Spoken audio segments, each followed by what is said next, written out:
In the spring of 1902, a British-led botanical expedition vanished for 17 days in the unexplored tributaries of the upper Amazon basin. When 3 survivors emerged from the forest, they carried no specimens, no photographs, and no collected samples. What they did carry were identical accounts of an encounter that professional naturalists, military cartographers, and royal scientific societies would spend decades attempting to rationalize. The official expedition report, archived but never published, contains a single handwritten notation in the margin of page 47.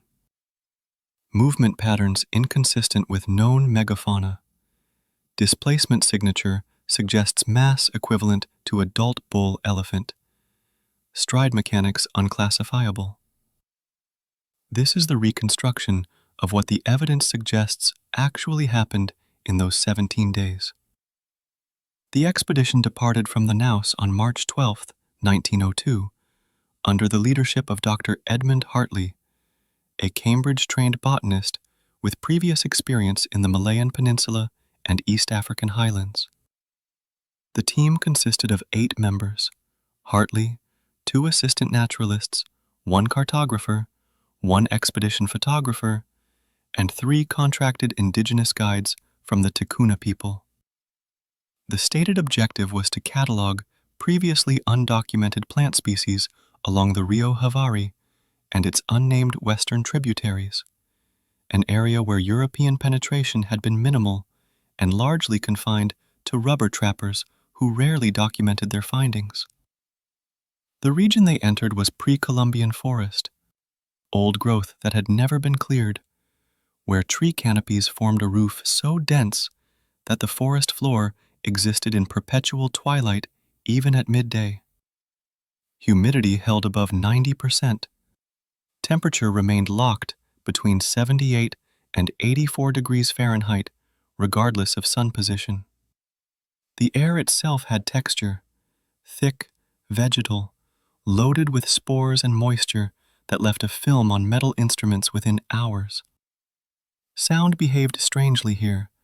Normal forest noise, bird calls, insect activity, howler monkey vocalizations, created a constant wash of mid-range frequencies that made directional hearing unreliable beyond 30 meters. The expedition journals, preserved in the Royal Geographical Society archives, document standard progress for the first 4 days. Daily distance averaged 6 to 8 kilometers through trackless terrain. Sample collection proceeded normally: orchids, ferns, bark specimens sealed in wax paper, pressed leaves catalogued by latitude. The photographer, a man named Whitmore, exposed 12 plates during this period showing typical jungle composition: buttress roots, vine tangles, morning mist caught in mid-canopy clearings. On day 5, March 16th, the first environmental anomaly appears in Hartley's field notes. The entry is brief. Noticed complete absence of insect noise between 14:30 and 15:15 hours. No apparent weather correlation. Guides conferred privately, but declined to explain. This detail might seem trivial, but experienced naturalists recognize that uniform silence in tropical forest indicates a disruption to the ecological baseline: predator passage, atmospheric pressure shifts before storms, or territorial displacement caused by something moving through established ranges. The following morning, the cartographer, a surveyor named Milliken, reported finding a trail that hadn't existed the previous evening. Not a game trail or human path, but a corridor of crushed vegetation approximately 4 meters wide, running perpendicular to the expedition's line of march. The displacement pattern was consistent. Saplings bent but not broken, ground cover compressed uniformly, disturbed soil showing no individual track impressions, but rather a broad pressure pattern suggesting immense weight distributed across a wide stance. The indigenous guides refused to follow it. By day 7, the expedition had diverged from its planned route. Hartley's maps show a westward deviation of nearly 3 kilometers toward higher ground where the forest transitioned from flooded lowland to terra firm, stable soil that supported different vegetation. Water sources became less frequent. The light changed subtly. The canopy thinned enough to allow scattered columns of direct sunlight that created sharp shadow contrasts absent from the deeper jungle. It was in this transitional zone that they found the first physical evidence. The clearing measured approximately 20 meters in diameter, roughly circular, located in a natural depression where runoff had prevented large tree establishment. What drew attention wasn't the clearing itself. These occur naturally where soil chemistry or drainage prevents canopy growth, but the condition of its perimeter. Whitmore's photograph number 19 shows the northern edge. 3 mature trees, each over a meter in diameter, bore parallel scoring marks at a consistent height of 2.7 meters above ground level. The marks ran vertically for lengths between 40 and 60 centimeters, penetrating bark and surface cambium layers. The exposed wood showed oxidation patterns indicating the damage was recent, within days, not weeks. The spacing and depth suggested neither tool marks nor the territorial scraping of known large mammals. Hartley collected bark samples from these trees. His notes describe the wood as compressed rather than torn, with fiber orientation showing perpendicular force application. Something had pressed against the trees with enough force to deform cellulose structure before breaking the surface. The pressure required would exceed several hundred pounds per square inch. More disturbing were the ground conditions. The clearing center contained a depression, shallow, basin-like, approximately 8 meters across. Soil analysis from collected samples showed compaction suggesting repeated, prolonged pressure.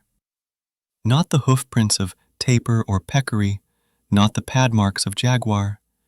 This was distributed mass, something that had rested here, shifting position multiple times, displacing perhaps 2 to 3 cubic meters of earth through sheer weight. The surrounding vegetation showed browse damage, but at unusual heights. Leaves stripped from branches between 2 and 3 meters above ground, higher than deer or capybara would feed, lower than the reach of howler monkeys. The consumption pattern was efficient, methodical, suggesting an organism with considerable neck reach or the ability to pull vegetation down to feed at optimal height.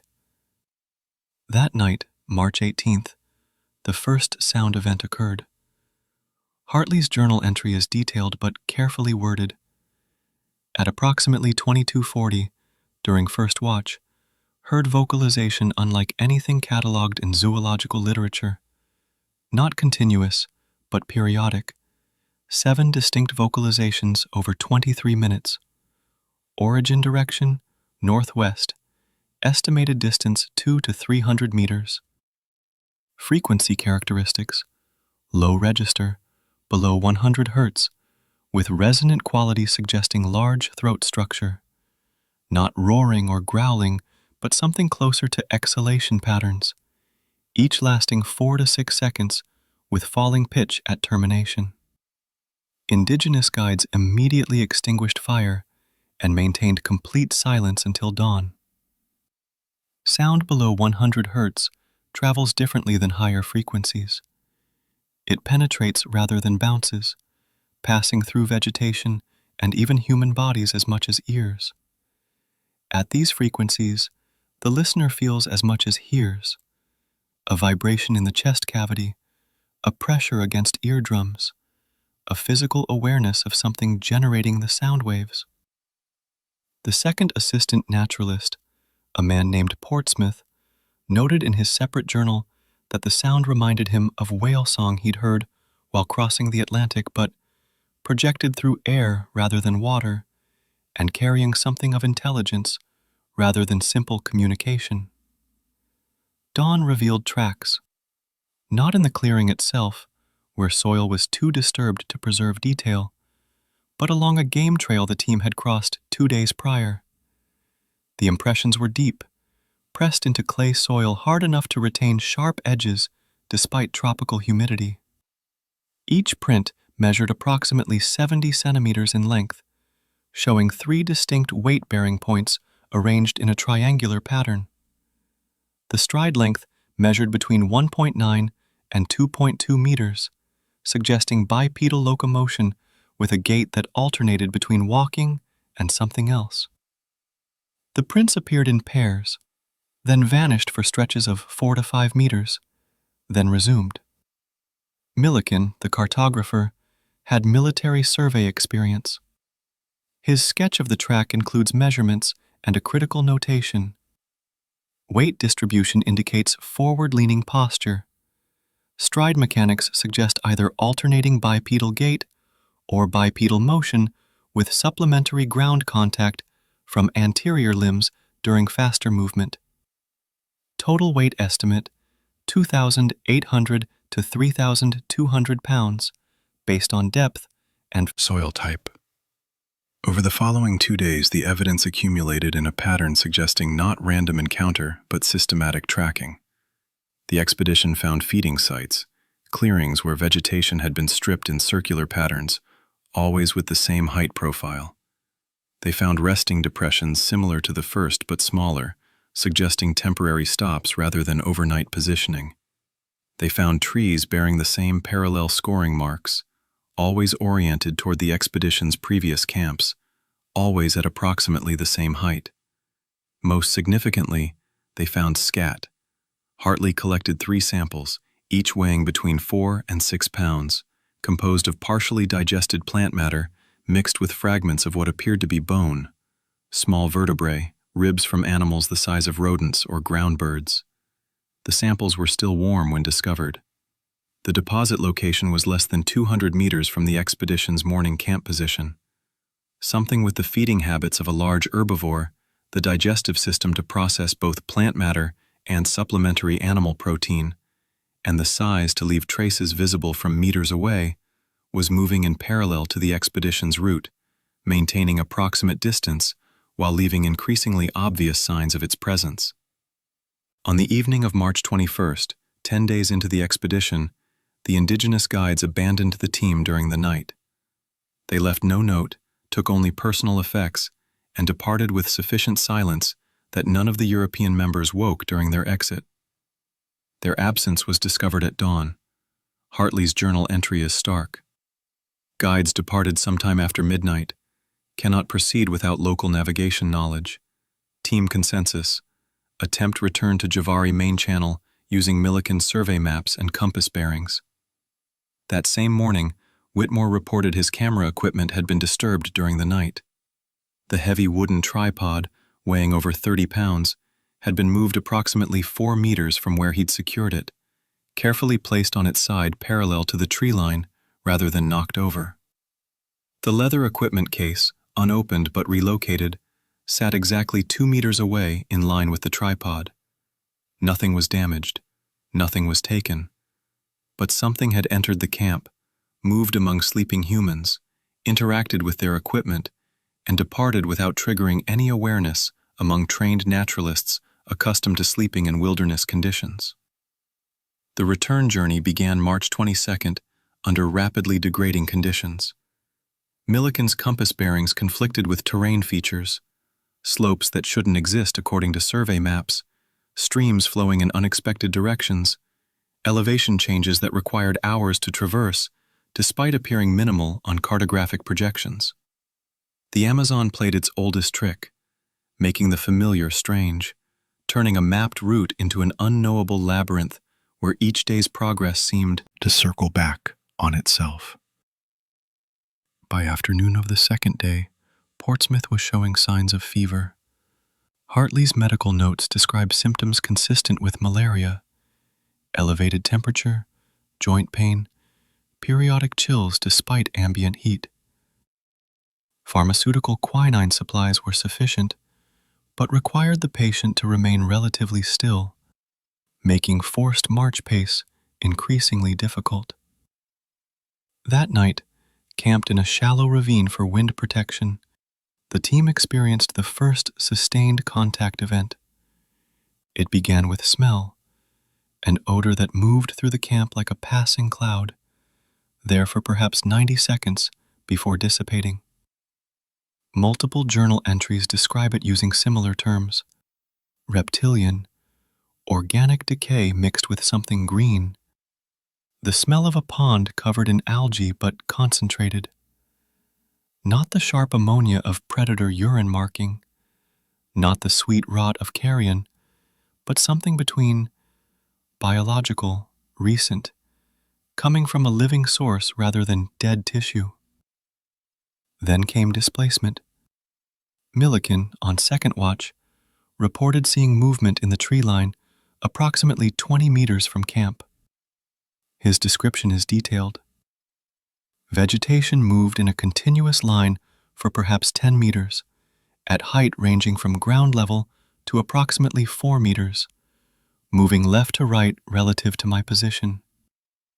Not wind pattern, too uniform, too sustained. Not normal animal movement, too massive, too deliberate.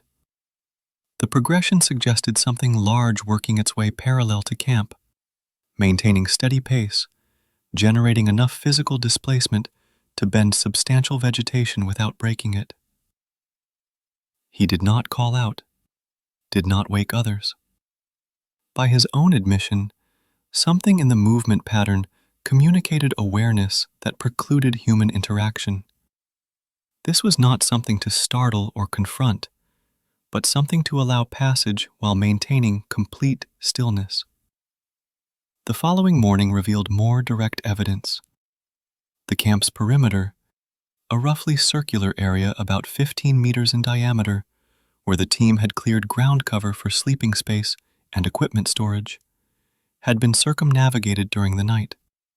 A continuous trail of disturbed soil, compressed leaves, and displaced forest litter ran completely around the camp at a consistent distance of 8 to 10 meters. The trail showed no individual footprints, but rather the same broad pressure pattern documented earlier, suggesting something that moved with a shuffling or dragging component rather than clean, discrete steps. At the eastern quadrant of this circle, where the trail passed closest to camp, they found an offering. A mid-sized lizard, species consistent with local iguanid varieties, had been placed on a flat stone approximately 30 centimeters in diameter. The stone itself had been moved to this location. Its underside showed soil and root attachments indicating recent displacement from its original position. The lizard was dead but unmarked, no wounds visible, no signs of violence. It had been positioned carefully, aligned parallel to the direction of camp, approximately 2 meters beyond the cleared perimeter. Hartley photographed this arrangement. His journal entry reflects careful reasoning. Behavior suggests either predatory testing, deposit of food source to evaluate human response, or territorial communication beyond primate cognition. Placement precision indicates fine motor control inconsistent with blunt force predation. Recommendation: maintain current position 1 additional day to monitor for repeated contact. Portsmouth's condition overruled this suggestion. Fever had spiked. Movement was essential. Over the next 3 days, March 24th through 26th, the pattern intensified. Twice more, the circling behavior repeated at night camps, the perimeter trail appearing by morning, always maintained at that consistent 8 to 10 meter distance. Once, the trail passed through a stream, and in the soft mud of the stream bed, they found the clearest track impressions yet. Hartley made a plaster cast, recording measurements that matched earlier estimates. 3 weight-bearing points, approximately 70 centimeters total length, stride patterns suggesting bipedal locomotion with occasional quadrupedal supplementation. The sound events increased in frequency. Not every night, but with pattern enough to suggest intentional timing. Always during third watch, between 3 and 4 a.m., when human alertness naturally reaches its lowest point. The vocalizations maintained those same sub-100 Hz characteristics, but they were closer now, estimated at less than 100 meters. Close enough that the resonant pressure could be felt as much as heard. Whitmore attempted to capture these sounds using the expedition's phonograph recording cylinder, but the equipment proved inadequate to register frequencies below human vocal range with sufficient fidelity. The recordings exist in the British Library Sound Archive. 7 minutes of what sounds like wind, static, and, if the volume is increased beyond recommended levels, something underneath that might be breathing or might be equipment malfunction. On March 27th, they lost one of the assistant naturalists. His name was Graves. He had stepped away from the midday rest position to collect water samples from a small stream approximately 40 meters southeast of the group. Time elapsed, 12 minutes. When Portsmouth went to check on his delay, Graves was gone. The stream bank showed evidence of presence. His collection bag remained, partially filled, secured to a tree root. His hat lay on the ground nearby, undisturbed, not thrown or dropped, but placed. The soil around these items showed the now familiar pressure patterns, the broad displacement signature, but these impressions overlaid human boot prints. Graves had been standing there, then something had stood there with him or over him. They searched for 6 hours, found nothing. No blood, no torn clothing, no signs of struggle. No vocalization had been heard, no cry for help, no indication of alarm. A man simply ceased to exist in the space of 12 minutes, while colleagues waited less than 50 meters away. Hartley's journal entry that evening is the longest of the expedition, a full page attempting to rationalize what couldn't be rationalized, concluding with the admission that they would resume the return journey at dawn, regardless of Graves's status. Portsmouth's fever had spiked again. Supplies were at critical levels, and whatever moved through these forests had demonstrated a capability that no European science could adequately explain. The encounter occurred on March 28th, approximately 2:45 p.m., in a section of transitional forest where terra firma gave way to seasonally flooded lowland. The expedition had stopped for water and rest at the edge of a natural clearing formed by a fallen giant, a kapok tree measuring over 50 meters in length, its root system upended and elevated, creating a wall of tangled wood and earth approximately 4 meters high. This position offered defensive advantage, clear sightlines in 3 directions, the natural barrier protecting their rear approach, elevation sufficient to monitor approaching terrain. Hartley was updating survey notes. Milliken was treating Portsmouth's fever with damp cloths and the last quinine dose. Whitmore had climbed partway up the root wall to photograph the fallen giant's structure, an image that would later be examined for details visible in the background. The first indication was atmospheric. Milliken described it as pressure change, similar to what one feels before severe storms when barometric readings drop rapidly. But this was instantaneous, present one moment, absent the previous. The air became thicker, harder to pull into lungs, and silence dropped over the clearing like a curtain falling. No insect noise, no bird calls, no rustle of leaves in the constant low wind that characterized jungle midday. Total acoustic void. Then displacement. The vegetation line on the clearing's eastern edge, approximately 30 meters from the fallen tree, began moving. Not in the linear fashion Milliken had observed during night watch, but with a different quality. Vertical movement in addition to horizontal. Trees that reached 20 meters swayed at their crowns, not from wind, but from something pushing up through the canopy, something rising. Hartley estimated the disturbance zone at 10 to 12 meters in width, the vegetation movement suggesting something was standing, elevating, establishing height position. The tree line deformed visibly, canopy-level branches pressed forward into the clearing space, held by whatever force pinned them, maintained at that unnatural angle for perhaps 20 seconds, while 3 trained naturalists and 1 surveyor watched, unable to move, unable to speak. What they saw was absence of light. Where the vegetation pressed into the clearing, the background, Forest, typically visible as layers of green degrading to shadow, became solid darkness. Not the darkness of insufficient light, but the darkness of occupied space, something physically blocking illumination.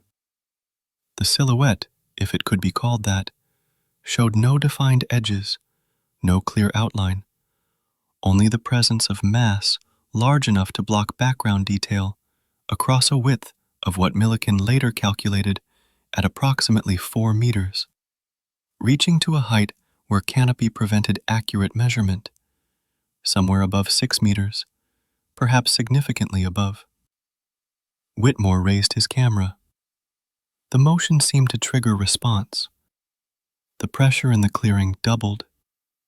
All 4 men reported identical sensation, a compression feeling against eardrums, chest, eyes, as though atmospheric density had increased beyond normal range.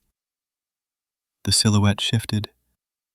The vegetation moved again, but this time with force that snapped branches rather than bending them. Sounds like gunshots echoed across the clearing as hardwood limbs fractured under lateral pressure. Then, vocalization. Not the sub-bass frequencies documented in previous sound events, but something higher, between 200 and 400 hertz, audible, immediate, physical. Hartley described it as exhalation with harmonic structure, Portsmouth as breathing that carried intent, Millikan as air pushed through organic resonance chamber of impossible size. Duration, approximately 8 seconds. Volume sufficient that the sound caused pain, not damage, but discomfort at threshold levels where ears interpret pressure as injury risk. The mass in the tree line moved laterally, right to left relative to observer position.